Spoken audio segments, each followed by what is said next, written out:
Баршаға қайырлы күн достар, менің арнама қош келдіңіздер. Бүгін сіздерге өте қарапайым шоколадты пирожныйдың жасалуын көрсететін боламын. Видеоның соңына дейін көрмес бұрын менің арнама тіркелмеген болсаңыз, тіркеліп алуды ұмытпаңыз. Ең алдымен өзімізге қажетті жұмыртқаны аламыз. Дәл осылай миксердің көмегімен араластырып отырамыз. Кейіннен миксердің жылдамдығын көбейтеміз.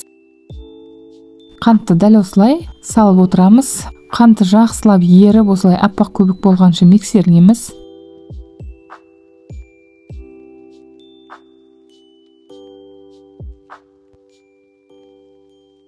Енді ертіп дайындап алған сармайды саламыз. Сармайды ыстық күйінде саумау керек.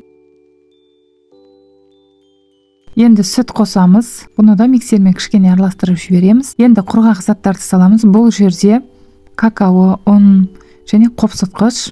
Міндетті түрде дәл осылай 2-ге немесе 3-ке бөліп електен өткіземіз.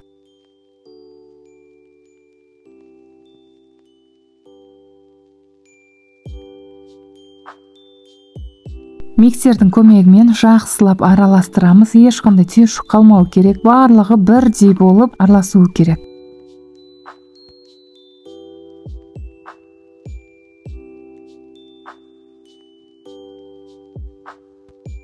Видеода көріп тұрғандарыңыздай шоколад сияқты болып шықты. Енді міндетті түрде пешті қыздырып аламыз. Қызып тұрған пеште мен 180-200 градуста тез-тез пісіріп алдым. Қоржын жағатын кезде міндетті түрде астына пергамент қағазын төсеңіздер, әйтпесе жабысып қалуы мүмкін.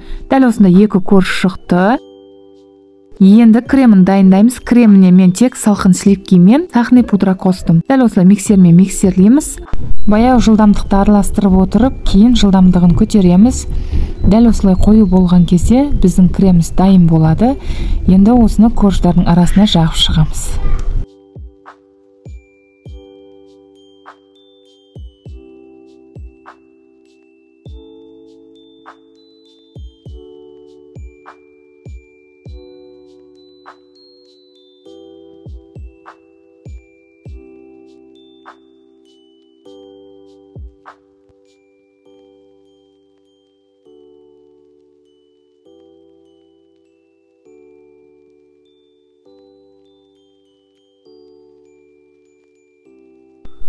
Бетінің әсемдеуін өздеріңіздің қалауларыңыз бойынша жасасаңыздар болады. Өз қалауларыңыз. Біздің коржымыз дайын болды. Егер де мен видео ұнаса, лайк басып, өз пікірлеріңізді осы видеоның астына жаза кетіңіздер.